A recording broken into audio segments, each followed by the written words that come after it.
할 수 있는 좋은 플랫폼인데 무료로 내가 이제 글 쓰는 시간만 할애하면 굉장히 좋은 일들이 많이 일어날 수 있는 건데 좀 안타깝다는 생각이 들어서 이제 빨리 알려드려야겠다 생각을 해서 오늘 특강을 잡게 됐어요. 전체 2시간 정도를 예상을 했는데 제가 준비한 내용은 2시간이 무조건 넘어요. 왜냐면 되게 많아서 다음 달 강의를 업그레이드 할 내용을 여기 다 넣었기 때문에 시간이 되는 한에서 최대한 설명을 해드릴 거고 크루를 결성하려고 해요. 인스타그램은 뭐 도란도란 소모임도 있고 여태까지 계속 인스타그램 위주로 스터디를 진행해 왔는데 블로그는 스터디 따로 만들고 이제 블로그도 협업을 하고 서로 주거니 받거니 할 수 있도록 공부를 좀 교류할 수 있도록 크루를 만들까 해요. 그래서 오늘이 그 첫 팀이에요. 그렇게 해서 이게 아마 어벤져스 같은 일기가 되지 않을까 생각을 해봅니다. 그리고 강의를 들은 지 되게 오래되신 분들이 계세요. 뭐 첫 강의 때 듣고 오신 분도 계시고 최근까지도 이제 들으신 분이 막 섞여 있어서 상위 노출에 대한 부분, 그러니까 노출 로직에 대한 부분만 한 번 더 간단하게 설명하고 준비한 내용을 진행해 보도록 할게요. 녹색 창에 검색을 했을 때 검색어에 걸려서 탐색을 하다 내 것까지 들어오게 되는 여정이에요. 그래서 가장 이상적인 그림은 어떤 키워드로 검색을 했을 때 내가 노출이 위쪽에 되는 상위 노출이 굉장히 중요해요. 그래서 뭐 여러분의 목적이 브랜딩이신 분들도 있고 뭐 수익화이신 분들도 있고 여러 가지 블로그 운영하신 목적이 다 다르시잖아요.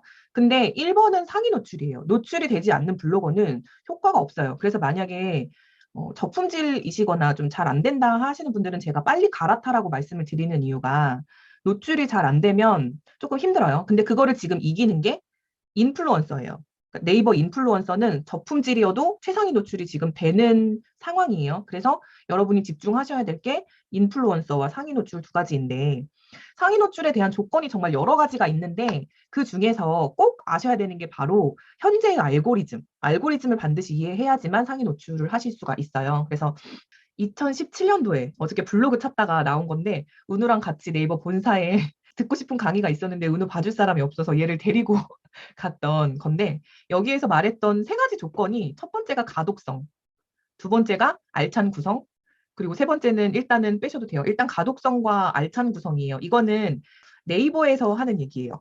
가독성이 왜 중요할까요? 여러분 가독성이 왜 중요하다고 생각하세요? 가독성?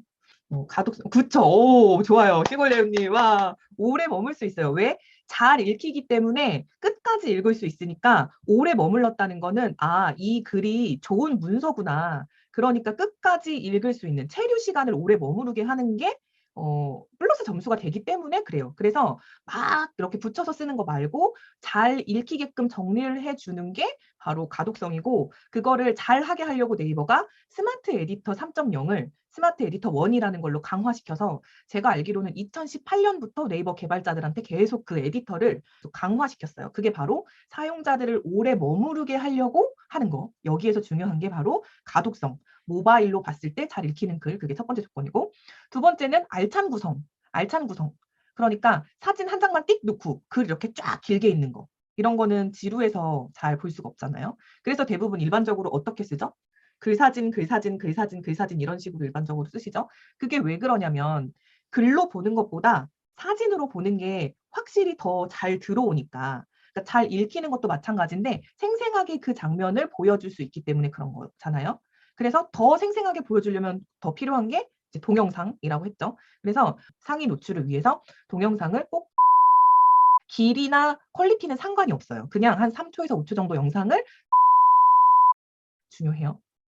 그리고 여기 보시면 재미있고 상세한 내용, 재미있고 상세한 내용, 뭐 나만의 꿀팁 혹은 정보 이런 것들이 이제 중요하다는 점. 그래서 내가 가진 컨텐츠를 활용해서 재료들을 보기 좋게 큐레이션해서 정렬해 주는 게 가장 중요한 핵심이에요. 이게 2017년 네이버의 발표고 지금도 변함이 없어요.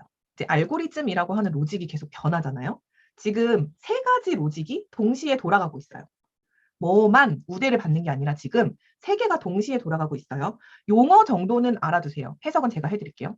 첫 번째 C랭크. C랭크는 뭘까요, 여러분? C랭크. 지수 추천 좋습니다. 윤혜님 좋습니다. C랭크는 좋은 밭을 의미해요. 좋은 밭. 내 블로그. 나. 좋은 글을 많이 썼던, 오래 썼던 나.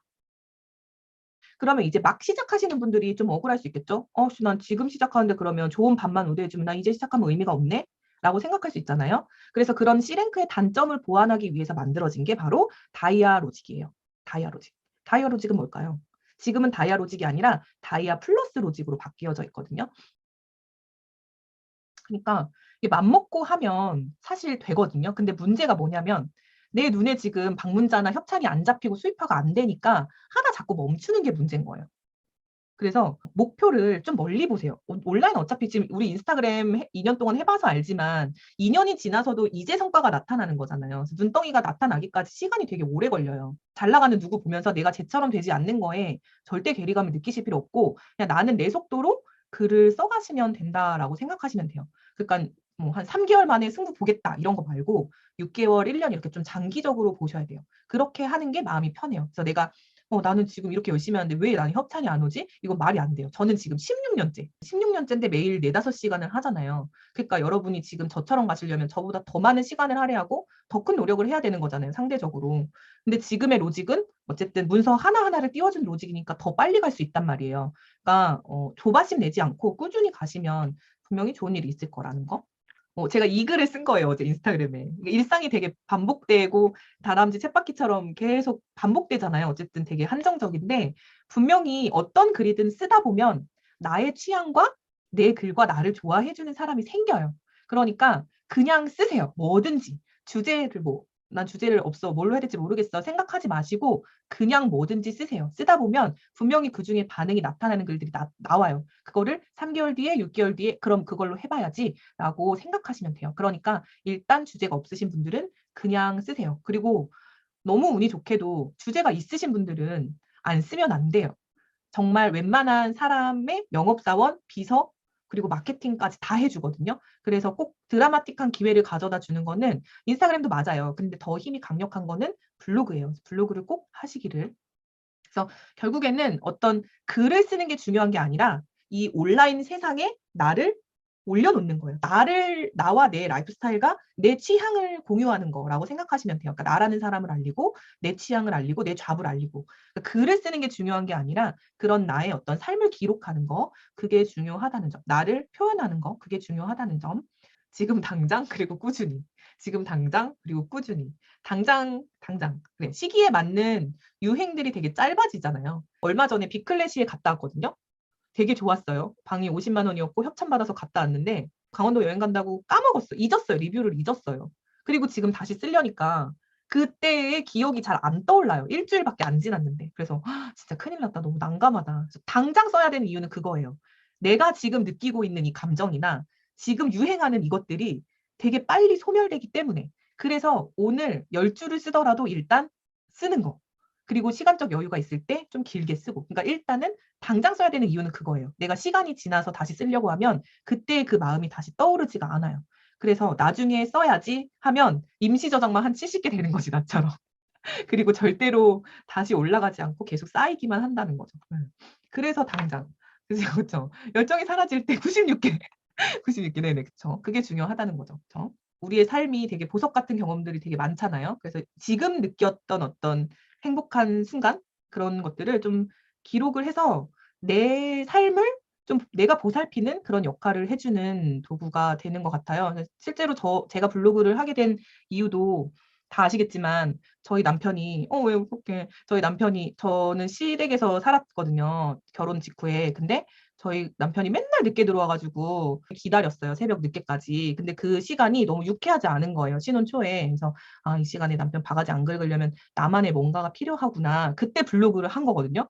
그렇게 지금 10년째 매일 남편을 기다리며 글을 쓰고 있는데 아무튼 그래서 그런 것 같아요. 그래, 내가 블로그를 할 건데 돈도 좋고 협찬도 좋고 다 좋아. 근데 내가 무엇을 위해서 글을 쓸 것인가? 내가 무엇을 위해서 블로그를 하는가? 요것만 한번 다시 생각해 볼게요. 네, 나를 위해. 그러니까 저는 정말로 까놓고 얘기하면 저는 협찬 받고 싶어서 했거든요.